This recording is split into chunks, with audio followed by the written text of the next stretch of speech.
I don't know. Rom-coms are kind of hit or miss for me, mostly miss. I just think they're so unrealistic. You got the guy meets girl, but usually in some kind of quirky way, like, oh, I spilled coffee on you and made a first bad impression, or I landed in your car from a building, or something like that. And then they don't like each other at first, and they got to spend the movie like getting to know each other and love each other.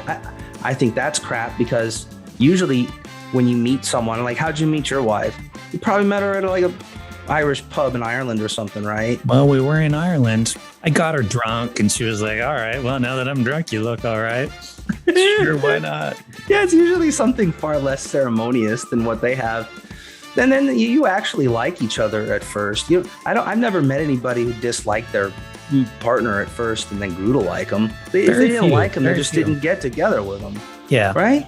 Yeah. I mean, come on. I grew to, like, my ex-wife and I spent years together, and we grew to dislike each other and then got divorced. That's real life, kids.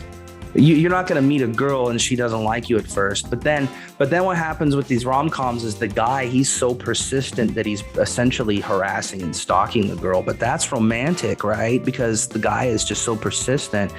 I mean, in real life, you do that, that's like, she calls the cops, gets a restraining order. Right? But then a girl does it, and it's a psychological thriller when she does it. It's not even a rom-com anymore. She's a psycho. She's a psycho star. It's a psycho movie about in a rom-com. It's a boy doing it. But a boy does it. It's a rom-com.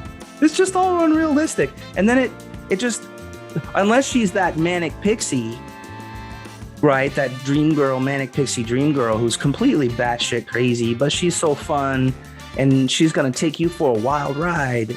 And she's going to show you the meaning of life, even though you're a schlub and you don't give anything back to her.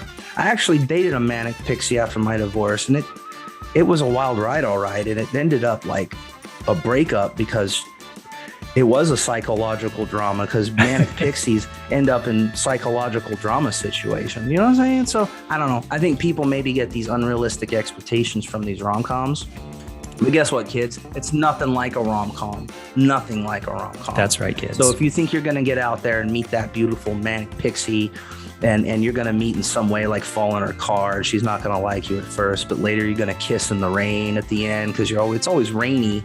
You're like, forget it. The weather sucks, but we got each other. It's not going to be that way, kids.